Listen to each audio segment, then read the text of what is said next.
မင်္ဂလာပါခင်ဗျာဘာမီစတော့ Movie Channel ကနေကြိုဆိုလိုက်ပါတယ်ဒီကနေ့မှလည်းရုပ်ရှင်ဇာတ်ကားကောင်းလေးတကားကိုခန်းစားတင်ဆက်ပေးတော့မှာပါနောက်ထပ်ဇာတ်ကားတွေအဆက်မပြတ်ဆက်တင်နိုင်မှုအတွက်ခွန်အားဖြစ်စေဖို့ Channel လေးကို Like and Subscribe လေးနှိပ်ပေးခဲ့ကြပါဦးခင်ဗျာလေရင်တစည်းပေါ်ရောက်နေတဲ့ဖာဟန်လို့အမည်ရတဲ့နာမည်ကြီးဓာတ်ပုံဆရာတယောက်စီကိုချာတူးလို့အမည်ရတဲ့ကျောင်းနေဘက်တငယ်ချင်းတယောက်စီကဖုန်းဝင်လာခဲ့ပါတယ်ချာတူးစီကသတင်းစကားတစ်ခုကြားလိုက်ရပြီးတဲ့နောက်ဖာဟန်ဟာနှလုံးအမောဖောက်ပြီးလဲကျသွားခဲ့ပါတော့တယ်အမှန်တော့ဒါဟာသူလေရင်ပေါ်ကချက်ချင်းဆင်းသက်နိုင်အောင်ဂွင်စင်လိုက်တာသာဖြစ်ပြီးအဲဒီနောက်မှာတော့ဖာဟန်လေရင်ကွင်းထဲကအမြန်ပြေးထွက်သွားပါတယ်သူဟာတက္ကသိုလ်ကျောင်းဘက်ကိုဦးတည်သွားခဲ့ပြီးလမ်းမှာငယ်တငယ်ချင်းတူဖြစ်သူရာဂျူးကိုဆက်သွယ်ပြီးရမ်ချိုပြန်လာပြီလို့ပြောလိုက်တဲ့အခါရာဂျူးလည်းအိပ်ရာတွေကဝုန်းကနေထထိုင်မိလျက်သားဖြစ်သွားပါတယ်သူပါလိုက်တွေးဖို့အမြန်ပြင်ဆင်လိုက်တာဘောင်းမီဝစ်ဖို့တောင်မေ့လာခဲ့ပါတယ်တက္ကသိုလ်ကိုရောက်သွားတဲ့အခါရေစင်မော်ကိုအမြန်ပြေးတက်သွားတော့အသင်းဆောင်နေတဲ့ချာတူးကိုမြင်ကြပြီးရန်ချိုပမာလဲလို့မေးတော့လဲမဖြေပဲချာတူးကအခုချိန်မှာချမ်းသာကြွယ်ဝနေပြီဖြစ်တဲ့သူ့ရဲ့ပိုင်ဆိုင်မှုတွေကိုတစ်ခုပြီးတစ်ခုထုတ်ကြွားနေပါတယ်ဖာဟန်ကဒါတွေကဘာလို့ရမှာလဲလို့ပြောတဲ့အခါချာတူးကဒီကနေ့ဟာသူနဲ့ရန်ချိုလွန်ခဲ့တဲ့10နှစ်ထဲကလှုပ်ထားတဲ့စိန်ခေါ်မှုအတွက်လာရောက်တွေ့ဆုံရမယ်နေပဲလို့ပြောပါတယ်ချာတူးဟာထိုစဉ်တုန်းကနောင်10နှစ်အကြာမှာဘယ်သူပိုအောင်မြင်မလဲဆိုတာကိုရှင်းပြမှုစိန်ခေါ်ထားခဲ့တာဖြစ်ပါတယ်သူကရမ်ချိုဟာသူ့ကိုမရှင်းနိုင်တာကြောင့်ပုံနေတာဖြစ်လိမ့်မယ်လို့ခနဲ့စကားဆိုတဲ့အခါဖာဟန်ကဒေါသထွက်သွားပြီးချာတူးကိုဆွဲထိုးခြင်းစိတ်တွေပေါ်လာခဲ့ရပါတယ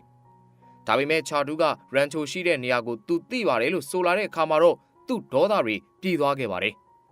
်အဲဒီနောက်မှာတော့3ယောက်သားရန်ချိုရှိရာကိုကားတစ်စီးနဲ့ထွက်လာခဲ့ကြပြီးကားပေါ်မှာဖာဟန်ကသူတို့နဲ့ရန်ချိုတို့စတင်တွေ့ဆုံခဲ့ရပုံတွေကိုပြန်လည်သတိရနေမိပါတော့တယ်ထိုစဉ်ခါတုန်းကဖာဟန်ရဲ့တွေးခေါ်ထဲမှာဘဝဆိုတာစိန်ခေါ်ရှင်ပြိုင်မှုတစ်ခုပဲလို့မြင်ထားခဲ့တာပါ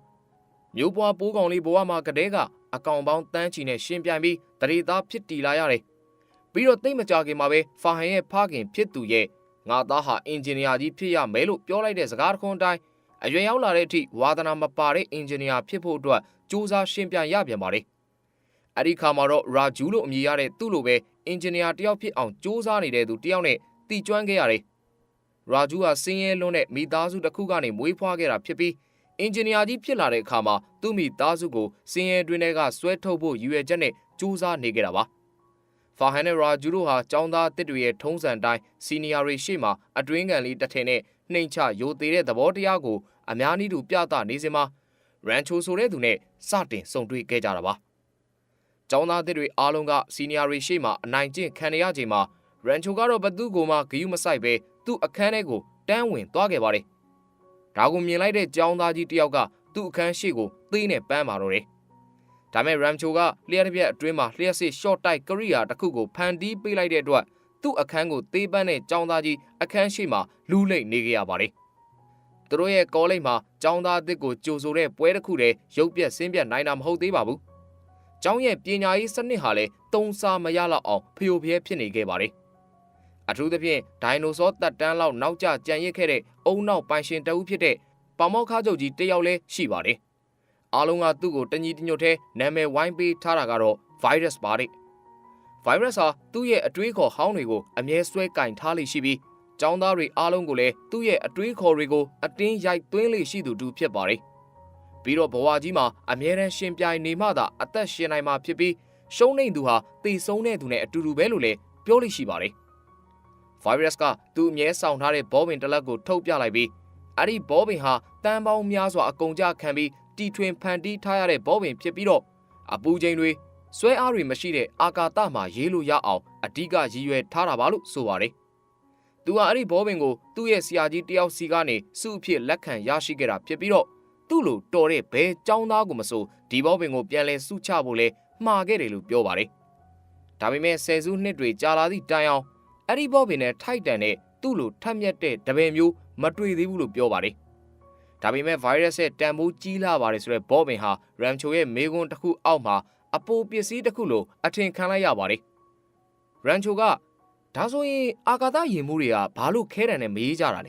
ဒီလိုဆိုရင်တန်ပေါင်းများစွာကုန်ကြမဲ့ဘောပင်ကိုတီးထွင်းစရာမလိုတော့ဘူးမဟုတ်လားလို့မေးလိုက်လို့ပါပဲကျောင်းစာသင်ချိန်တစ်ခုမှာတော့စာသင်နေတဲ့ဆရာကိုကြည့်ပြီးရန်ချိုတယောက်ပြုံးဖြည်းဖြည်းကြီးလှုပ်နေတာကိုတွေ့လိုက်ရပါတယ်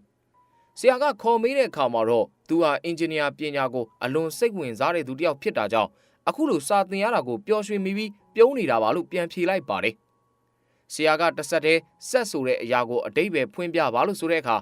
ရန်ချိုကဆက်ဆိုတာလူအားတက်တာအောင်အချိန်ကုန်တက်တာအောင်တီထွင်ထားတဲ့အရာတွေအားလုံးကဆက်ပါပဲ။ဥပမာအားဖြင့်ဘန်ကာတယ်လီဖုန်းကနန်းပေါင်းစက်နဲ့အလွယ်တကူဆွဲတင်ဆွဲချလုပ်နိုင်တဲ့ဘောင်းဘီဇစ်ကိုတောင်ဆက်လို့ခေါ်နိုင်ကြောင်းဖြေလိုက်တဲ့အခါဆရာကသူ့အဖြေကိုလက်မခံနိုင်ခဲ့ပါဘူး။ဒါပေမဲ့ချာတူးကထပြီးဆက်ဆိုတာတွန်းအားနဲ့လှုပ်ရှားမှုတွေပေးနိုင်ပြီးလိုရာကိုခိုင်းနိုင်အောင်နက်တွေလီဗာတွေနဲ့စုပေါင်းထားတဲ့ကိုယ်တယ်တစ်ခုဆိုပြီးတော့စာအုပ်ထဲကအတိုင်းရွတ်ပြလိုက်တဲ့အခါဆရာကြီးကသဘောတကျနဲ့ချီးကျူးစကားတွေဆိုခဲ့ပါတယ်။ရမ်ချိုကသူပြောတာနဲ့ချာတူးပြောတာဟာဆိုလိုရင်းအတိတ်ပဲအတူတူပဲဖြစ်ပြီးတော့သူကနားလည်လွယ်အောင်ရှင်းရှင်းလင်းလင်းပြောတာပါလို့ပြောခဲ့ပြီးဆရာဖြစ်သူကចောင်းသားဆိုတာစာအုပ်ထဲကစာအတိုင်းမှတ်ရမှာဖြစ်ပြီးစာမေးပွဲဆိုရင်လည်းစာထဲကအတိုင်းဖြေမှအောင်မြင်နိုင်လိမ့်မယ်လို့ပြန်ပြောခဲ့ပါတယ်။ဒီလိုနဲ့ရမ်ချိုနဲ့ဆရာကြီးတို့တယောက်တစ်ခွန်းစကားတွေများပြီးဆရာကြီးကရမ်ချိုကိုအခန်းတွင်းကမောင်းထုတ်လိုက်ပါတယ်။ရမ်ချိုထွက်သွားခဲ့ပြီးခဏနေတော့ပြန်ဝင်လာခဲ့ရမှာဆရာကြီးကဘာပြန်လာလောက်တာလဲလို့မေးပါတယ်။သူလဲကျွန်တော်ပစ္စည်းတစ်ခုမေးခဲ့လို့ပါအဲ့ဒီပစ္စည်းကမှတ်တမ်းတင်တာအနှစ်ချုပ်တာကြက်မှတ်တာတွေလုပ်လို့ရပြီးနီတန်းနဲ့နီကုန်းတွေလည်းပါတတ်ကအဖုံးပါတာလည်းရှိပြီးအဖုံးမပါတာလည်းရှိတဲ့အရာလို့ပြောပါတယ်။ဆရာကြီးကအဲ့ဒါဘာလို့ပြောတာလဲလို့မေးတဲ့အခါရမ်ချိုကစာအုပ်ပါဆရာရှင်းရှင်းလင်းလင်းဖြေတာမကြိုက်လို့စာအတိုင်းပြောတာပါလို့ပြန်ဖြေလိုက်တဲ့အခါကျောင်းသားတွေအားလုံးရည်တန်းတွေစုညံသွားပါတော့တယ်။ပင်ကိုညံထပ်ပြီးပြောရဲဆိုရဲရှိတဲ့ရမ်ချိုကိုကတ်သီးကပ်ဖက်မေးတယ်လို့ထင်မှတ်ပြီးပေါမောက်ခတွေကမကြာခဏအတန်းတွေကမောင်းထုတ်တတ်ပါတယ်။ရမ်ချိုကတော့ဘာပြဿနာမှမရှိခဲ့ပါဘူး။တတန်းကမောင်းထုတ်ရင်နောက်တတန်းမှာသွားဝင်ထိုင်ပြီးစာသင်နေတာပါပဲ။ထိုနည်းတူစွာပဲမနက်ခင်းရေချိုးကမ်းမှာတန်းစီရတဲ့ပြဿနာကိုလည်းကျောင်းရှိကပန်းပင်ရေလောင်းတဲ့ပိုက်ကလေးနဲ့သူကဖြေရှင်းတတ်ပါသေးတယ်။ပြီးတော့ရမ်ချိုဟာစက်ပစ္စည်းတွေအပေါ်အလွန်တရာမှစိတ်ဝင်စားသူလည်းဖြစ်ပါတယ်။အဲ့ဒီကောလိပ်မှာသူ့လိုပဲစက်ပစ္စည်းတွေကိုအယမ်းဝါသနာပါတဲ့ join လို့အမည်ရတဲ့သူတယောက်လည်းရှိပါသေးတယ်။သူဟာမကြသေးမီကပဲဖခင်ဖြစ်သူအပြင်းထန်မကြမ်းမာတာကြောင့်သူ့ရဲ့လှုပ်လက်စ drone project တစ်ခုကိုတန်လန်ပစ်ခဲ့ပြီးဖခင်ကိုတွားပြန်ပြုစုခဲ့ရတာပါ။သူပြန်လာတဲ့အချိန်မှာသူ့လှုပ်လက်စ project ကိုလက်စတက်ခါဒီအချိန်လေးမှာ virus စီကိုတွားတွေ့ပြီးဘွယ်နှင်းသမင်ကျင်းပမဲ့နေ့ကိုမေးမြန်းခဲ့ပါတယ်။သူ့ရဲ့ဘွဲယူအခမ်းအနားကိုဖခင်ဖြစ်သူအချိန်မီရောက်နိုင်စေဖို့အတွက်ယထာလက်မှတ်ကြိုဖြတ်ထားခြင်းတယ်လို့ဆိုပါတယ်။ virus က join ရဲ့ဖခင်ကိုဖုန်းခေါ်စေပြီးဒီနှစ်မှာတော့ join ဟာသူတာဝန်ယူထားတဲ့ project ကိုမပြီးဆုံးတာကြောင့်ဒီနှစ်မှာဘာဘွဲမှရမှာမဟုတ်ဘူးလို့ပြောလိုက်ပါတယ်။ join ကသူ့ကိုအခွင့်အရေးလေးနည်းနည်းလောက်ထပ်ပေးဖို့တောင်းဆိုခဲ့ပေမဲ့ virus ကတော့လုံးဝမပေးခဲ့ပါဘူး။ဒီအခါမှာ join ဟာသူ့ရဲ့လက်စတက်ခါနီ project ကိုအမိုက်ပုံးနဲ့ပြစ်ထည့်ပြီးလှည့်ပြန်သွားပါတော့တယ်။ဒါကိုအစားဆုံးလှမ်းမြင်နေရတဲ့ Ramcho ကအဲ့ဒီ drone ကိုကောက်ယူသွားပြီးတော့တေချာကြည့်လိုက်တဲ့အခါမှာအလွန်သေးသက်စွာလှုပ်ထားတာကိုတွေ့ရပြီးသူကိုယ်တိုင် join အတွက်အဲ့ဒီ project ကိုအဆုံးသတ်ပေးဖို့ဆုံးဖြတ်လိုက်ပါတယ်။ဒါပေမဲ့ Raju ကမကြခင်မှာစာမေးပွဲတွေဇက်တိုက်လာတော့မှမဟုတ်လို့သူတစ်ပါးအတွက်အချိန်ကုန်ခံနေရင်စာမေးပွဲကြမယ်လို့သတိပေးပါတယ်။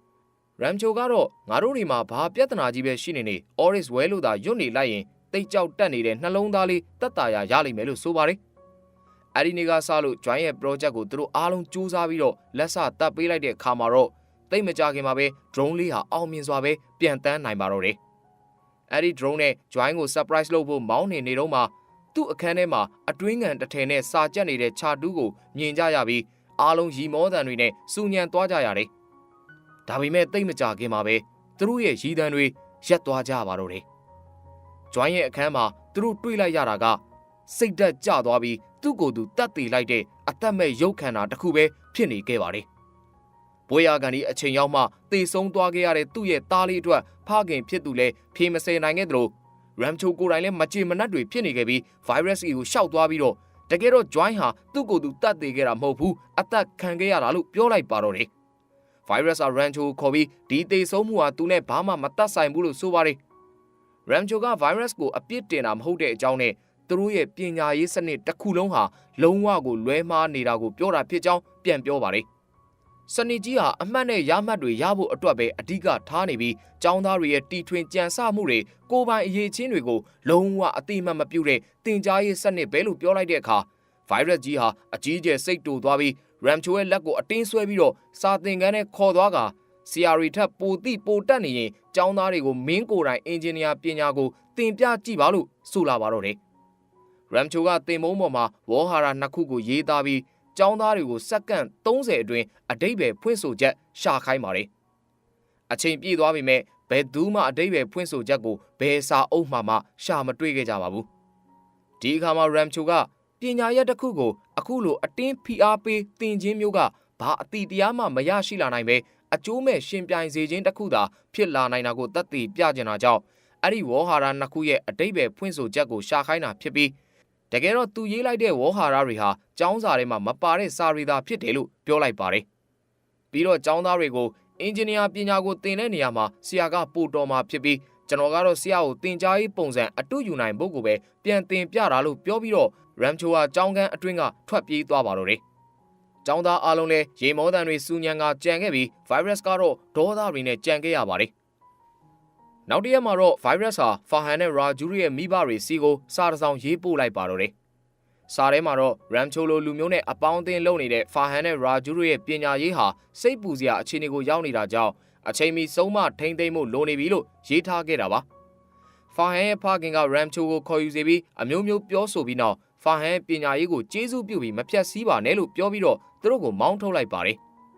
သူတို့ဟာFarhanရဲ့အိမ်မှာထမင်းမစားခဲ့ရတာကြောင့် Raju ရဲ့အိမ်ကိုလိုက်သွားခဲ့ကြပါတယ်။ Raju ရဲ့အိမ်ကတော့အလွန်သေးငယ်ပြီးစုပ်တီးစုပ်ပဲ့နိုင်လွန်းတဲ့အပြင်ဒုက္ခိတဖြစ်နေတဲ့ဖခင်နဲ့အချိန်ပြည့်မီးတွန်းတောက်တီးနေတတ်တဲ့ကျောင်းဆရာမဟောင်းမိခင်တအူးရှိနေခဲ့ပါတယ်။ထမင်းစားနေရင်မိခင်ရဲ့မယမနာပြောဆိုနေတာတွေကိုတီးမခံနိုင်တော့တဲ့ Raju ကထမင်းဝိုင်းကထထွက်သွားခဲ့ချိန်မှာRamcho နဲ့ Farhan တို့ခက်ကြောင်ကြောင်နဲ့ကြံခဲ့ကြပါတယ်။ဘာလို့ရမယ်မှမသိတာနဲ့ထမင်းကိုဆက်စားဖို့ဆုံးဖြတ်လိုက်ချိန်မှာသူတို့စားတဲ့ချာပါတီကိုလှိမ့်နဲ့ဒုတ်တန်နဲ့ဖခင်ဒုက္ခိတကြီးရဲ့ရားနေတဲ့နေရာကိုကုတ်ပေးလိုက်တာကိုတွေ့လိုက်ရပါသေးတယ်။အဲဒီနောက်မှာတော့သူတို့ဟာမင်္ဂလာဆောင်တစ်ခုတည်းကိုခတ်တီတီနဲ့ဝင်သွားပြီးအစားကောင်းတွေကိုအပီပြင်စားဖို့ဟန်ပြင်နေကြစဉ်မှာRamcho ကပီယာလို့အမည်ရတဲ့မိန်းကလေးတအုပ်ကိုလှမ်းမြင်လိုက်ပါတယ်။သူမနဲ့စိစက်ထားသူအမျိုးသားတဦးကပီယာပတ်ထားတဲ့နိုင်အဟောင်းကြောင့်သူ့ကိုတိတ်ခါကြစီတယ်လို့ညှဉ်းညူပြောဆိုနေတာပါ။အဲဒီခါမှာRamcho ကပီယာစီကိုသွားပြီးဒီလိုအမျိုးသားနဲ့လုံးဝလက်မထပ်မိစေနဲ့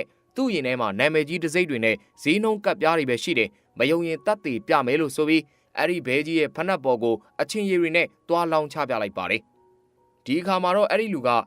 ဟေးဘလို့လှုပ်လိုက်တာလဲဒီဖနက်ကဒေါ်လာ300တောင်ပေးရတာဆိုပြီးထအော်တာကိုအမှန်ပဲတွေ့လိုက်ရပါတယ်။ဒါပေမဲ့ပီယာကRamcho တို့ကိုမသိတာကြောင့်သူ့အဖေကိုတွားမေးတဲ့အခါမှာသူမဟာ virus ရဲ့သမီးအကြီးဖြစ်နေတာကိုကျွန်တော်တို့တွေ့ကြရမှာပါ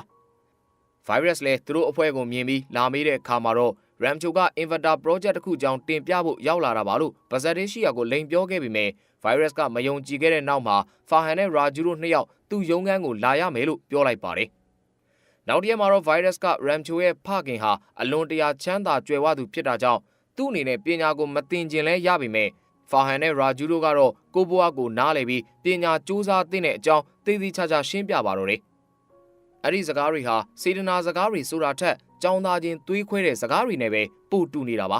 ။အဲ့ဒီနောက်ပိုင်းမှာတော့ Raju ဟာ virus စကားတွေကိုနားယောင်သွားခဲ့ပြီးအမှတ်တွေနဲ့အဆင့်တွေနောက်ကိုပြန်လိုက်ပါတယ်။ Raju ကသူ့ရဲ့မိသားစုကိုစင်ရဲတွင်းတွေကဆွဲထုတ်ချင်တယ်လို့ပြောတဲ့အခါမှာRamcho ကအမှတ်တွေအဆင့်တွေနောက်ကိုလိုက်မနေပဲတကယ်ပညာကိုသာတက်မြောက်အောင်စူးစမ်းနိုင်ရင်အောင်မြင်မှုကအလိုလိုလိုက်လာလိမ့်မယ်လို့ပြောခဲ့ပေမဲ့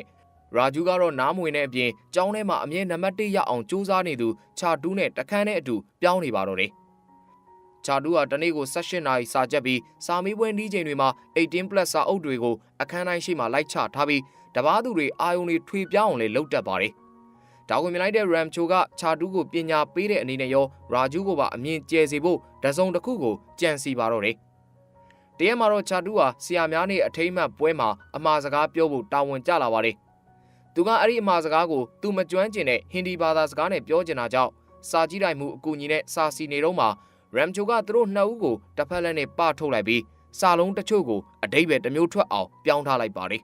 ။အခမ်းအနားစားတဲ့အခါမှာတော့ချာတူးဟာသူကြက်ထားတဲ့စာရီတိုင်းဒရက်ဆက်ပြောပါတော့တယ်။သူ့ရဲ့တလွဲစကားတွေကိုအတိတ်ပဲနားလေတဲ့ចောင်းသားတွေအားလုံးတဟားဟာရည်နေကြသည့်တိုင်အောင်ချာတူးကသူ့ကိုဩဘာပေးနေတဲ့ထင်နေသလားတော့မသိပါဘူး။ပြောကောင်းကောင်းနဲ့တလွဲတွေဆက်ပြောနေခဲ့တာနောက်ဆုံးမှာ virus ကိုယ်တိုင်စင်ပေါ်တက်ပြီးနရင်တက်အုပ်ရတဲ့အထိပါပဲ။အဲဒီခါမှာRamcho ကRaju ကိုတွေ့ပြီမလား အလွတ်ကျက်တဲ့ရလက်က အပ်တာပဲလို့ပြောလိုက်ပါတော့တယ်။တိတ်မကြခင်မှာပဲချာတူးကသူ့အဆက်ကွဲရတာဟာရမ်ချိုရဲ့လက်ချက်ပဲဆိုတာကိုသိသွားပြီးသူတို့စီကိုရောက်လာခဲ့ပြီးပြဿနာရှာပါတယ်။ရမ်ချိုကချာတူးကိုပညာသင်နေဆိုတာအတွင်းကြကြနားလည်အောင်သင်ရွရတာမျိုးဖြစ်ပြီးအလွတ်ကျက်တာမျိုးကအကျိုးမရှိတဲ့အကြောင်းရှင်းပြခဲ့ပေမဲ့ချာတူးကတော့သူ့ရဲ့ပညာသင်ယူတဲ့နီလန်းဟာအောင်မြင်မှုကိုအမှန်တကယ်ရယူနိုင်မဲ့နီလန်းအစ်စ်လို့တထိတ်ချခံယူထားပါတယ်။ပြီးတော့အဲ့ဒီနေ့မှာပဲနောက်10နှစ်ကြာရင်သူနဲ့ရမ်ချိုဘသူပိုအောင်မြင်တယ်လဲဆိုတာကိုဒီနေရာမှာပြန်တွေ့ပြီးရှင်းပြကြမယ်ဆိုပြီးတော့စိန်ခေါ်သွားခဲ့တာပါ။တရက်မှာတော့ပီယာဟာရမ်ချိုကိုတွေ့မိသွားပြီးဆရာနေ့အခမ်းအနားမှာသူမရဲ့အဖေဖြစ်တဲ့ဗိုင်းရပ်စ်ကိုအဆက်ကွဲအောင်လုပ်တဲ့ကိစ္စကို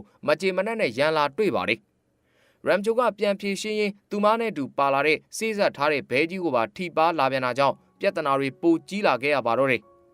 ရမ်ချိုကမယုံရင်တက်တည်ပြမယ်ဆိုပြီးပီယာရဲ့အဖိုးတန်နိုင်ကိုဖြုတ်သိမ်းလိုက်ပြီးတော့အဲ့ဒီဘဲကြီးကိုပီယာရဲ့နိုင်ပျောက်သွားကြောင်းပြောလိုက်ပါတယ်။အဲ့ဒီလူကနိုင်ရသိန်းချီတန်ပြီးအကန့်အသတ်နဲ့ရောင်းတဲ့နိုင်ဖြစ်တာကိုစီးမဲ့ကမ်းမဲ့ပျောက်အောင်လုပ်တာအလွန်မလေးမစားပြုရာကြကြောင်းစားသဖြင့်ပီယာကိုအမျိုးမျိုးစူပူပြောဆိုလာတဲ့အခါမှာတော့ပီယာကနိုင်ကိုအဲ့ဒီလူလက်ထဲပြန်ထည့်ပေးလိုက်ပြီးတခါတည်းလမ်းခွဲစကားပါပြောခဲ့လိုက်ပါတယ်။တိတ်မကြခင်မှာပဲရာဂျူးရဲ့ဖခင်အသေးအံဖြစ်နေတဲ့သတင်းကိုကြားလိုက်ကြပြီးဆရာဝန်ဖြစ်တဲ့ပီယာကိုရမ်ချိုတို့ကအကူအညီတောင်းရပါတယ်။ရာဂျူးရဲ့အိမ်ကိုရောက်သွားတဲ့အခါမှာတော့ဖခင်ရဲ့အခြေအနေဟာဆေးရုံကိုအမြန်ပို့မှရမှာကိုတွေးလိုက်ရပါတယ်။သူတို့စောင့်နေတဲ့လူနာတင်ကားကလည်းရောက်မလာသေးတာကြောင့်ရမ်ချိုဟာရာဂျူးရဲ့ဖခင်ကိုဆိုင်ကယ်ပေါ်တင်ပြီးဆေးရုံကလူနာကုသဆောင်ထဲထိမောင်းဝင်သွားခဲ့ပြီးပို့လိုက်ပါတယ်။သူဒီလိုဆေးရုံပေါ်ထိဆိုင်ကယ်မောင်းပို့တာကြောင့်သာရာဂျူးရဲ့ဖခင်အသက်ကိုကယ်နိုင်ခဲ့တာဖြစ်ပြီးနောက်ထပ်မိနစ်အနည်းငယ်လောက်နောက်ကျတာနဲ့အသက်သေဆုံးနိုင်ခြေရှိတယ်လို့ဆရာဝန်တွေကပြောတဲ့အခါမှာရာဂျူးလဲရမ်ချိုကိုကျေးဇူးတွေအရန်တင်မိပြန်တာပေါ့။အဲဒီနောက်တော့ပီယာကစာမေးပွဲရှိတာကြောင့်အားလုံးကိုပြန်ခိုင်းပြီးသူမကိုယ်တိုင်စောင့်မယ်လို့ပြောခဲ့ပေမဲ့ရမ်ချိုကစာမေးပွဲဆိုတာအချိန်ပေါင်းများစွာဖြေဆိုခွင့်ရှိတယ်စိတ်မပူပါနဲ့ဒါပေမဲ့အဖေဆိုတာကတော့တယောက်ပဲရှိတယ်လို့ပြောလိုက်တဲ့စကားကြောင့်ရာဂျူးမျက်ရည်စို့ပြီးရမ်ချိုကိုပြေးဖက်လိုက်မိပါတော့တယ်ရမ်ချိုရဲ့တမှုထူးခြားတဲ့စိတ်ရင်းတချို့ကိုသိမြင်လိုက်ရတဲ့ပီယာမှာလည်းရမ်ချိုကိုစိတ်တွေဝင်စားနေခဲ့မိပြီပဲဖြစ်ပါတယ်။နောက်တရက်မှာတော့ပီယာကရမ်ချိုတို့တငယ်ချင်း3ယောက်ကိုအတင်းနှိုးပြီးစာမေးပွဲသွားဖြေစေကရာဂျူးရဲ့ဖခင်ကိုသူမတေးသေးချာချာစောင့်ရှောက်ပါမယ်လို့ဂရီအထက်ထပ်ပေးလိုက်ပါတယ်။သူတို့သုံးသားစာမေးပွဲကန်းကိုနောက်ကျမှရောက်သွားခဲ့ကြပြီးမေကွန်းတွေကိုဖြေဆိုပြီးတဲ့အချိန်လဲအတော်လေးနောက်ကျခဲ့တာကြောင့်ဆရာကသူတို့ရဲ့အဖြေလွှာတွေကိုလက်မခံတော့ပါဘူး။ရမ်ချိုကဆရာကျွန်တော်တို့ရဲ့နာမည်နဲ့ခုံနံပါတ်တွေကိုသိလားလို့ခက်တီတီနဲ့မေးလိုက်ပါတယ်။ဆရာကမသိဘူးလေလို့ဖြေတဲ့အခါမှာရမ်ချိုကအဖြေလွှာတွေအားလုံးကိုရောမွေပစ်လိုက်ပြီးထွက်ပြေးသွားလိုက်ပါတော့တယ်။အောင်စင်းထွက်လာတဲ့နေ့မှာတော့ဖိုင်ကအဆင့်200မှာရှိနေခဲ့ပြီးရာဂျူးကအဆင့်196မှာရှိပါတယ်။သူတို့နှစ်ဦးစိတ်သက်ကြစွာထိုင်နေစဉ်ချာတူးရဲ့မကြေမနက်မီတွန်တောက်တီးတံတွေကိုကြားလိုက်ရပြီးအကြောင်းရင်းကသူအဆင့်2ရလို့ဖြစ်နေပါတယ်။အဆင့်1ကိုတော့ရမ်ချိုကရယူသွားခဲ့ပြီးအထိမ်းအမှတ်ဓာတ်ပုံရိုက်တဲ့အခါမှာတော့ဗိုင်းရပ်စ်အနားမှာအဆင့်1ရသူရမ်ချိုနဲ့အဆင့်2ရသူချာတူးတို့ထိုင်ကြရပါတယ်။ရမ်ချိုကအမှတ်ကောင်းသူတွေကိုရှေ့မှာထားပြီးအမှတ်နှိမ့်သူတွေကိုတော့နောက်မှာထားတာဟာမလိုအပ်တဲ့အဆင့်တန်းခွဲခြားမှုတစ်ခုပဲလို့ဗိုင်းရပ်စ်ကိုပြောဆိုနေခဲ့ပါတယ်။ဗိုင်းရပ်စ်ကအမှတ်နှိမ့်သူတွေဟာနောက်မှာနေရတာသဘာဝပဲ။စာမေးပွဲကြတဲ့မင်းတကယ်ချင်း2ယောက်ဖြစ်တဲ့ဖာဟန်နဲ့ရာဂျူးတို့ဆိုရင်အလုတ်တောင်ရှာလို့ရမယ့်သူတွေမဟုတ်ဘူးလို့ပါထပ်ပြောပြီးအလုတ်ရှာလို့ရခဲ့ရင်သူတစ်သလုံးအမျက်တနိုးထားခဲ့တဲ့နှက်ခမ်းမွေးကိုရိတ်ပစ်လိုက်မယ်လို့တောင်လောင်းကြီးထပ်လိုက်ပါတော့တယ်။ညအချိန်မှာတော့တငယ်ချင်း3ယောက်သားရေစင်ကြီးအောက်မှာထိုင်ပြီးအရက်တောက်ရင်းစကားပြောဆိုနေကြပါတယ်။ရမ်ချိုကသူအတန်းထဲမှာအဆင့်1ရခဲ့တာဟာသူထက်မြက်ချင်းကြောင့်မဟုတ်ပဲအင်ဂျင်နီယာပညာကိုငငယ်ကလေးကသူစိတ်ဝင်စားနေတာကြောင့်လို့ပြောပါတယ်။ဖာဟန်စာမေးပွဲကြခြင်းကလည်းညံပြင်းလို့ကြတာမဟုတ်ပဲသူ့ရဲ့တကယ်ဝါသနာအစ်စ်ကဓာတ်ပုံဆရာတယောက်ဖြစ်ချင်နေတာကြောင့်ပဲလို့ရှင်းပါတယ်။ရာဂျူးကလည်းစာမေးပွဲအောင်ကျင်ပေမဲ့တကယ်လို့သာစာမေးပွဲကြခဲ့ရင်ဆိုတဲ့အတွေးနဲ့အနာဂတ်ကိုကြောက်နေလို့အခုလိုကြာရှုံးခဲ့တာလို့ပြောပြီးမင်းတို့နှစ်ယောက်ကတယောက်ကဟန်ဆောင်နေပြီးတယောက်ကကြောက်နေတာကြောင့်မအောင်မြင်တာလို့ဆရာကြကြပြောလိုက်တဲ့အခါကြံနှစ်ယောက်ကလည်းဟုတ်ပါပြီမင်းလိုပဲပီယာကိုမချစ်ချင်အောင်စောင့်ပြီးဖွင့်ပြောရမှာကြောက်နေတာမျိုးပေါ့မင်းသာပီယာကိုဖွင့်ပြောရင်ငါတို့လည်းကိုဝါသနာပါတဲ့လမ်းကြောင်းရှောက်မယ်လို့ဂရီပေးလိုက်တဲ့အခါမှာရမ်ချိုကလည်းမူးမူးနဲ့โอเคစိန်လိုက်လေဆိုပြီးပီယာရဲ့အိမ်မော်ကိုကုတ်ကတ်တက်သွားပြီးတော့ပီယာရဲ့လက်ကိုကင်ကချစ်တဲ့အကြောင်းတွေတတွတ်ပြောပါတယ်ဒါပေမဲ့သူပြောနေတာပီယာမဟုတ်ပဲပီယာနဲ့တူအိတ်နေတဲ့သူမရဲ့ညမဖြစ်နေခဲ့ပါတယ်တစ်ဖက်မှာလည်းရာဂျူးရဲ့အတန်ကြောင့်ဗိုင်းရပ်စ်ဟာအိတ်ရာကနိုးလာပါပြီအဲ့ဒီအချိန်မှာရမ်ချိုဟာပီယာရဲ့ညမဘိုက်ထဲကကလေးနဲ့စကားပြောနေတာပါ ရမ်ချိုကမင်းဘိုက်ထဲမှာနေတာပိုကောင်းပါတယ်အပြင်ရောက်လိုက်မင်းအဖို့ကအရန်ဆိုးတယ်လို့ပြောနေခဲ့ပါတယ်နောက်ပြီးသူက Oris Well လို့ပြောလိုက်တဲ့အခါတိုင်းမှာကလေးကဘိုက်ကိုကန်တာကြောင့်သူတို့၃ယောက်သာစိတ်တွေလှုပ်ရှားနေကြပါတယ်အဲ့ဒီချိန်မှာ virus အခန်းတွေမှာထွက်လာတာကြောင့်ရန်ချိုအမြန်ထွက်ပြေးရပါတယ်ဖာဟန်နဲ့ရာဂျူတို့လည်းမူးမူးနဲ့ virus ရဲ့အိမ်ရှိမှာသေးပန်းခဲ့ကြတာကို virus ကရိတ်ခနဲတွေ့သွားပြီးနောက်တရက်မှာတော့ရာဂျူကိုရုံးခန်းကိုခေါ်လိုက်ပါတယ်ပြီးတော့သူ့ကိုကျောင်းကထုတ်တဲ့စာကိုသူကိုယ်တိုင်စာစီခိုင်းပါတယ်ရာဂျူကငိုယိုပြီးသူ့ကိုကျောင်းကနေမထုတ်ဖို့တောင်းပန်တဲ့အခါမှာတော့ virus ကတကယ်လို့ကိုယ်တိုင်ကျောင်းမထွက်ချင်းရင်အဲ့ဒီစာမှာ Ramcho နာမည်ကိုပြောင်းရိုက်ပြီး Ramcho သူ့အိမ်ရှိမှာမဖွဲမရလာလှုပ်ခဲ့တာကိုလည်းတက်တည်လိုက်ပေးရမယ်လို့ဆိုလာပါတော့တယ်ရာဂျူကတငယ်ချင်းရဲ့အနာဂတ်နဲ့မိမိရဲ့မိသားစုအနာဂတ်ရှင်တွဲရွေးရတဲ့အချိန်ရောက်လာခဲ့ပြီးနောက်ဆုံးမှာသူ့ရဲ့စိတ်ဖိအားကိုသူမခံနိုင်တော့ပဲ virus ရဲ့ရုံးခန်းပရင်းပေါက်ကခုန်ချသွားပြီးသူ့ကိုယ်သူတက်တည်သွားခဲ့ပါတယ်ဒါပေမဲ့ကံကောင်းထောက်မစွာနဲ့အသက်မသေးခဲ့ပဲစီးရုံမှာအတွင်းလူနာအဖြစ်ရောက်သွားပါတော့တယ်ပီယာရဲ့အကြံဉာဏ်နဲ့သူတို့ဟာရာဂျူပုံမှန်အတိုင်းပြန်လဲကောင်းမွန်လာစေဖို့ဝမ်းသာစရာသတင်းအမျိုးမျိုးကိုလှုပ်ကြံဖန်တီးပြီးတနေ့တစ်မျိုးမယိုးနိုင်အောင်မမောရန်ပြောကြပါတယ်ရာဂျူရဲ့အမေကိုလည်းသူဖြစ်စေခြင်းတဲ့အတိုင်းစာရီအသစ်တွေဝယ်ပြီးဝစ်စင်ပြခဲ့ပေမဲ့ရာဂျူရဲ့ခန္ဓာကိုယ်ကတုံ့ပြန်မှုကအားရလောက်စရာအထိမရှိသေးပါဘူးတရက်မှာတော့ရမ်ချိုကရာဂျူအမကိုဖာဟန်ကမင်္ဂလာစည်းအကုန်တရူသားဘက်ကအကုန်ခံပြီးလက်ထပ်ခွင့်တောင်းတဲ့အခါမှာရာဂျူစီကခွေးကောင်လေးမင်းတို့လှုပ်ဆက်တွေတော်ကြတော့ဆိုတဲ့တုံ့ပြန်မှုကိုရခဲ့ပြီးအဲ့ဒီနေ့ကစလို့ရာဂျူလည်းတဖြည်းဖြည်းတက်တာလာခဲ့ပါတယ်တရက်မှာရာဂျူကသူ့ရဲ့အနာဂတ်ကိုကြောက်တဲ့စိတ်တွေကိုဖယ်ပြီးအလုပ်တစ်ခုကိုအင်တာဗျူးဖို့အတွက်သွားဖို့စီစဉ်နေချိန်မှာရမ်ချိုကလည်းဖာဟန်အရန်လေးစားတဲ့ဓာတ်ပုံဆရာစီမှာအလုပ်လျှောက်လွှာတင်ပေးခဲ့ပြီးအလုပ်ဝင်ခွင့်ပါရခဲ့ကြောင်းသတင်းကောင်းပြောပါတော့တယ်ရမ်ချိုကအဲ့ဒီအလုပ်လျှောက်လွှာကိုဖာဟန်အိတ်ထဲကတိတ်တဆိတ်ယူပြီးလျှောက်လွှာတင်ပေးခဲ့တာပဲဖြစ်ပါတယ်အဲ့ဒီနောက်မှာတော့ဖာဟန်ကအိမ်ကိုပြန်သွားခဲ့ပြီးသူ့ဖခင်ဖြစ်သူကိုဝါသနာအစ်စ်နောက်ကိုလိုက်ခွင့်တောင်းပါတော့တယ်သူဟာအင်ဂျင်နီယာတဦးဖြစ်ခဲ့ရင်လည်းအရေးချင်းမရှိတဲ့အင်ဂျင်နီယာတဦးသာဖြစ်မှာဖြစ်ပြီးသူ့ဘဝမှာလည်းပျော်ရွှင်မှုတွေရရှိနိုင်မှာမဟုတ်ဘူးလို့ပြောလိုက်တဲ့အခါမှာသူ့ရဲ့ဖခင်ကထထွက်သွားပြီးတားအတွက်ဝယ်ထားတဲ့အကောင်းစား laptop ကိုယူလာပါတယ်ဒီ laptop ကိုရောင်းလိုက်ပြီးတားလို့ခြင်းနဲ့ကင်မရာဝယ်လိုက်ပါငွေထက်လို့ရင်လည်းပြောပါလို့ပြောလိုက်တဲ့စကားကိုကြားလိုက်ရပြီးမိသားစု၃ယောက်လုံးမျက်ရည်တွေဆူရွှဲသွားခဲ့ကြပါတော့တယ်တစ်ဖက်မှာလည်းရာဂျူရဲ့အလုပ်အင်တာဗျူးမှာကုမ္ပဏီဘက်ကမေးသမျှအားလုံးကိုရာဂျူကပရိရဲ့ကင်းစွာနဲ့အရှိတိုင်းဘွင်းဘွင်းကြီးအကြောက်လန့်မရှိဖြေဆိုခဲ့ပါတယ်ကုမ္ပဏီဘက်ကရာဂျူရဲ့အခုလိုပွင့်လင်းလွန်းနေတာကိုပြင်ဆင်နိုင်မယ်ဆိုရင်အလုပ်ခန့်မှုစဉ်းစားမယ်လို့ပြောခဲ့ပေမဲ့ရာဂျူကတော့ဒီလိုမကြောက်မလန့်ပွင့်ပွင့်လင်းလင်းပြောနိုင်မှုအတွက်ကျွန်တော်ပေးဆက်ခဲ့တာတွေများပါပြီဒီအချင်းကိုပြင်ဆင်မှုမဖြစ်နိုင်ဘူးဆိုပြီးတော့ယတိပြတ်ပြောပြီးပြန်လှည့်ပြန်လာပါတယ်ဒါပေမဲ့အဲ့ဒီလိုပြတ်သားတဲ့စိတ်ထားကြောင့်ပဲကုမ္ပဏီဘက်ကစိတ်ပြောင်းသွားပြီးရာဂျူကိုအလုတ်တန်းခန့်လိုက်ပါတော့တယ်ဒီသတင်းတွေကိုရမ်ချိုပြန်ကြားသိလိုက်ရတဲ့အချိန်မှာကိုယုံကြည်ရလမ်းပေါ်တက်လျှောက်လှမ်းရဲကြပြီဖြစ်တဲ့တငယ်ချင်းနှစ်ဦးအတွက်ဝမ်းသာမျက်ရည်တွေထိမ့်မရဖြစ်ခဲ့ရပါတယ်အဲ့ဒီအချိန်မှာရာဂျူနဲ့ဖာဟန်အလုတ်ရခဲ့ရင်သူ့နှကမ်းမွေးကိုရိတ်ပစ်မဲလို့ဂရိပေးထားတဲ့ virus လည်းဒေါသတွေထွက်နေခဲ့ပါပြီသူဟာသူ့ရဲ့တယူတန်မှုကိုနောင်တရမယ်အစားရာဂျူကိုစာမေးပွဲကြအောင်မေးခွန်းတွေကိုအခက်ခဲဆုံးဖြစ်အောင်ကိုယ်တိုင်ထုတ်မယ်လို့ကြိမ်းဝါနေပါတယ်ဒီလိုလုပ်တာဟာမတရားဘူးလို့ပီယာကသတိပေးပေမဲ့ virus ကတော့နားမဝင်ခဲ့ပါဘူးတညမှာတော့ပီယာဟာအယက်မူးမှုနဲ့ရမ်ချိုစီကိုရောက်လာခဲ့ပြီးသူ့ဖခင်ရဲ့ရုံးခန်းတော့ကိုခိုးလာပေးပြီးတော့ virus ကမေးခွန်းတွေကိုတမင်ခတ်အောင်ကိုယ်တိုင်ထုတ်ထားတယ်လို့သတင်းပေးပါတယ်ရမ်ချိုနဲ့ဖာဟန်တို့လည်းရာဂျူအတွက်မေးခွန်းစာရွက်ကို virus ရဲ့ရုံးခန်းထဲဝင်မွေကခိုးခဲ့ပြီးသွားပေးခဲ့ပေမဲ့ရာဂျူကသူ့ရဲ့ကိုယ်ပိုင်အရေးချင်းနဲ့ပဲစာမေးပွဲကိုရအောင်ဖြေမဲဆိုပြီးမေးခွန်းလွှာကိုလွှင့်ပစ်လိုက်ပါတယ်အဲ့ဒီချိန်မှာပဲ virus ရောက်လာတာနဲ့ကွက်တီတိုးပြီးတော့မေးခွန်းတွေကိုရုံးခန်းထဲအထိဝင်ခိုးရတဲ့ရမ်ချိုကိုညာရင်းချင်းကောလိပ်ထဲကထွက်သွားဖို့မောင်းထုတ်လိုက်ပါတော့တယ်virus ဟာအင်ကိုပြန်ရောက်တဲ့အခါမှာသူ့ရဲ့ရုံးခန်းတော့ဟာဘာကြောင့်ရမ်ချိုစီကိုရောက်နေရတာလဲလို့စစ်မေးတဲ့အခါမှာပီယာကသူကိုယ်တိုင်တော့ကိုခိုးသွားပေးတာဖြစ်ပြီးရာဂျူစာမေးပွဲကြပြီးသူ့အကိုလိုဖြစ်သွားမှစိုးရိမ်တယ်လို့ပြောလိုက်ပါတယ်အမှန်တော့အကိုဟာမိရထားပေါ်ပြုတ်ကျသေးတာမဟုတ်ခဲ့ဘူးသူဟာစာရေးဆရာဖြစ်ချင်ခဲ့တာအင်ဂျင်နီယာဖြစ်ဖို့ PR တွေအရန်ပေးခဲ့တာကြောင့်နောက်ဆုံးတော့သေတန်းစာပဲရေးနိုင်ပြီးမိရထားပေါ်ကခုန်ချသွားခဲ့ရပြီး PR စကားဆုံးတာနဲ့အိမ်ထဲကထွက်သွားခဲ့ပါတယ်အဲ့ဒီညမှာပဲရုတ်တရက်မိုးတွေတီးထန်စွာရွာချခဲ့ပြီးတမျိုးလုံးကိုရေဖုံးလွှမ်းသွားခဲ့ပါတယ်ရမ်ချိုကတော့ virus ရဲ့အမိန်တိုင်းကောလိပ်ဝင်းထဲကထွက်သွားဖို့ပြင်ဆင်နေပြီးလမ်းတနေရာမှာတော့မွေးဖွားကန်ဒီဖြစ်နေတဲ့ PR ရဲ့ညီမကိုတွေ့လိုက်ရပါတယ်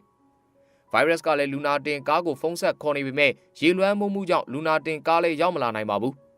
အဲ့ဒီခါမှာ Ramcho နဲ့ PR တို့တိုင်ပင်ပြီးကလေးကိုကိုယ်တိုင်မီးဖွားဖို့ပြင်ဆင်ရပါတော့တယ်။သူတို့ဟာမိုနာကိုဝိုင်းပွေပြီးတင်းနစ်စပွဲပေါ်တင်ထားပြီးတော့မွေးဖွားနိုင်အောင်ကူညီကြပေမဲ့တိတ်မကြခင်မှာမိုနာဟာအားကုန်ခန်းပြီးသတိလစ်သွားပါတော့တယ်။အဲ့ဒီချိန်မှာကလေးကိုမွေးဖွားနိုင်ဖို့လေဆုပ်ခွက်ကိုအသုံးပြုရမှာဖြစ်ပေမဲ့သူတို့ကျောင်းဝင်းအတွင်းမှာတော့လေဆုပ်ခွက်မရှိပါဘူး။ Ramcho ကအဲ့ဒီလေဆုပ်ခွက်ဟာဘလို့ပုံစံလဲလို့မေးမြန်းပြီး PR ကသူ့ကိုပုံစံပြတဲ့အခါမှာသူကိုယ်တိုင်ဆုပ်ခွက်ကိုတီထွင်ဖန်တီးဖို့ပြင်ဆင်ပါတယ်။ဒါပေမဲ့တိတ်မကြခင်မှာလျှက်စစ်မိပါထပ်ပြတ်သွားပြီးအခက်ကြီးတွေ့ကြပါတော့တယ်။ Ramcho ကဒီအခက်ခဲလောက်နဲ့အရှုံးမပေးခဲ့ပဲအဆောင်ကចောင်းသားအားလုံးကိုနှိုးပြီးတော့ကားဘက်ထရီတွေကိုလိုက်ဖြုတ်ဆေးပါတယ်။အဲဒီနောက်မှာတော့သူကိုယ်တိုင်လှုပ်ထားတဲ့ inverter ကိုထုတ်ယူလာပြီးတငယ်ချင်းအားလုံးတက်ညီလက်ညီစ조사လိုက်ရမှာတော့မကြခင်မှာလျှက်စစ်မိပြန်လေရရှိခဲ့ပြီးလေဆုပ်ခွက်ကိုပါအသင့်အသုံးပြုနိုင်ခဲ့ပြီဖြစ်ပါတယ်။သူတို့အားလုံးကလေးကိုအောင်မြင်စွာမွေးဖွားနိုင်လိုက်ကြပေမဲ့ကလေးကဘာတမ်းမှမထွက်ပဲတိတ်ဆိတ်နေတာကြောင့်အားလုံးကပြာရာခတ်သွားကြပြန်ပါတယ်။ဝမ်ပန်တနဲနဲ့ရှိုက်ငုံနေတဲ့မိုနာကိုရာဂျူးက Oris ဝဲလို့နှစ်သိမ့်စကားပြောလိုက်တဲ့အချိန်မှာကလေးက Ramcho မျက်နှာကိုလှမ်းကန်တာကိုတွေ့လိုက်ရပြီးအားလုံးက Oris ဝဲလို့ဝိုင်းပြောကြတဲ့အချိန်မှာတော့ကလေးကနောက်တစ်ချက်ထပ်ကန်ပြီးအဲ့ဒီအချိန်မှာငိုတန်လဲထွက်လာခဲ့ပါတော့တယ်။အားလုံးအဲ့ဒီခါမှာပျော်ရွှင်သွားကြပြီး Virus ကသူ့မြီးလေးကိုချီပြီးတော့ကန်လိုက်တာကွာဘောလုံးသမားများဖြစ်ချင်လို့လားမြီးလေးဖြစ်ချင်တာဖြစ်ရပါစေမယ်လို့ပြောလိုက်ပါတော့တယ်။ကိစ္စအားလုံးပြီးချိန်မှာတော့ Ramcho ကသူ့ရဲ့အိတ်လေးကိုကောက်လွယ်ပြီးထွက်သွားခဲ့ပါတယ်။ဒါပေမဲ့ Virus ကနောက်ကနေလိုက်သွားပြီးအခုလိုပြောလိုက်ပါတယ်။နေအောင်မင်းနဲ့ငါရှင်းစရာမကုန်သေးဘူး။မင်းကောလိပ်စတက်တုန်းကမေးခဲ့တာမှတ်မိလား။အာဂါသရေမှုတွေဘာလို့ခဲတယ်မတုံးကြတာလဲဆိုတာ။အဲ့ဒါအမှန်တော့ခဲတံကျိုးခဲ့ရင်ခဲဆန်ကနာမျက်စိနဲ့စက်ကရိယာတဲ့ဝင်မာဆိုးလို့သုံးမရတာပဲ။ဒီဘောပင်ကိုအလကားငွေကုန်ကြေးကြမြောင်းတီထွင်ခဲ့တာမဟုတ်ဘူးကွာ။ပြီးတော့ဒီဘောပင်ကိုတကယ်တော်တဲ့ចောင်းသားကိုတွေ့တဲ့အခါပေးရလက်ဆင့်ကမ်းရမယ်လို့ငါဆရာကမှားခဲ့တာပြောပြီး Virus ဟာအဲ့ဒီဘောပင်ကို Ramcho ရဲ့လေဘင်းမှာချိတ်ပေးလိုက်ပြီးစာမေးပွဲဖြေဖို့စသွားချက်ဆိုပြီးတော့ကျောင်းဝင်းထဲကိုပြန်ဝင်သွားခိုင်းလိုက်ပါတော့တယ်ပွဲခန်းသားသပင်ကျင်းပတဲ့နေ့ကိုရောက်လာတဲ့အခါမှာတော့အားလုံးအပြုံးပန်းတွေဝင်နေခဲ့ပြီးဝမ်းနဲ့ဝမ်းသာမျက်ရည်တွေနဲ့ရှိနေခဲ့ကြပါတယ်ဖာဟန်ကတော့ဓာတ်ပုံဆရာတူဦးဖြစ်တဲ့အခမ်းအနားကိုရှုထောင့်အမျိုးမျိုးကနေမှတ်တမ်းတင်နေခဲ့ပါတယ်အားလုံးပျော်ရွှင်စွာနှုတ်ဆက်နေကြတဲ့အချိန်မှာ Ramcho ဟာဘယ်သူကိုမှမနှုတ်ဆက်ပဲသူတယောက်တည်းတိတ်တဆိတ်ထွက်သွားခဲ့တာကိုမြင်တွေ့လိုက်ကြပြီးအဲ့ဒီချိန်ဟာသူတို့အားလုံး Ramcho ကိုနောက်ဆုံးတွေ့လိုက်ရခြင်းပဲဖြစ်ပါတော့တယ်ပြစ္ဆုတ်ပံကာလာကိုရောက်လာတဲ့အခါမှာတော့ဖာဟန်တို့ဟာ Ramcho ရဲ့စံအိမ်ကြီးကိုရောက်လာခဲ့ပြီမဲ့ Ramcho ကိုတော့မတွေ့ရပါဘူးဒါပေမဲ့ Ramcho ရဲ့ပွဲလက်မှတ်နဲ့အတူ Ramcho နဲ့အတူအားလုံးစုပေါင်းရိုက်ထားတဲ့ဓာတ်ပုံကိုတော့တွေ့လိုက်ရပါတယ်Ramcho ရဲ့နေရာမှာတော့တခြားသူတယောက်ရဲ့ပုံကိုအစားထိုးထားတာကိုတွေ့လိုက်ရပါတယ်သူတို့ဟာအဲ့ဒီစံအိမ်ပိုင်ရှင်ကိုမေးမြန်းပေမဲ့အဲ့ဒီလူကမပြောပြပဲသူတို့ကိုတနက်နဲ့ချင်းချောက်မောင်းထုတ်လိုက်ပါတယ်ဒါပေမဲ့သူတို့နှစ်ဦးသားအဲ့ဒီလူရဲ့ဖခင်ကိုတကြိုထားတဲ့ပြအိုးကိုယူပြေးပြီးအိမ်သားထဲလောင်းချမယ်လို့ချင်းချောက်တဲ့အခါမှာအမှန်တရားကိုသိခွင့်ရခဲ့ကြပါတယ်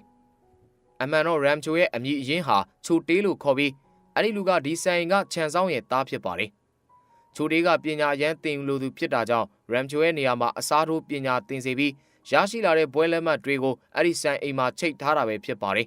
။သူတို့ကအဲ့ဒီလူငယ်လေးစီကနေ Ramcho ရဲ့လိပ်စာကိုရလိုက်ကြပြီးခရီးဆက်ထွက်လာကြပြန်ပါတယ်။လန်ကူလက်မှာသူတို့ဟာ PR ကိုအမှတ်ရသွားကြပြီးဆက်သွယ်ကြည့်တဲ့အခါမှာ PR ဟာတစ်ချိန်ကသူနဲ့ဆိတ်ဆက်ခဲ့မှုတဲ့ဘဲကြီးနဲ့လက်ထပ်တော့မှာကိုသိလိုက်ရပြီး PR စီကိုအရင်သွားဖို့ပြင်ဆင်ပါတယ်။ဒါပေမဲ့ချာတူးကတိတ်မကြခင်မှာသူအရန်လေးစားတဲ့သိပ္ပံပညာရှင်ကြီးနဲ့တွေ့ဆုံမှုချိန်ထားတာကြောင့် PRC သွားမဲ့ခီးစဉ်ကိုအပြင်းထန်ကန့်ကွက်တာကြောင့်သူ့ကိုကြိုးတုပ်ပြီးခေါ်လာရပါတယ်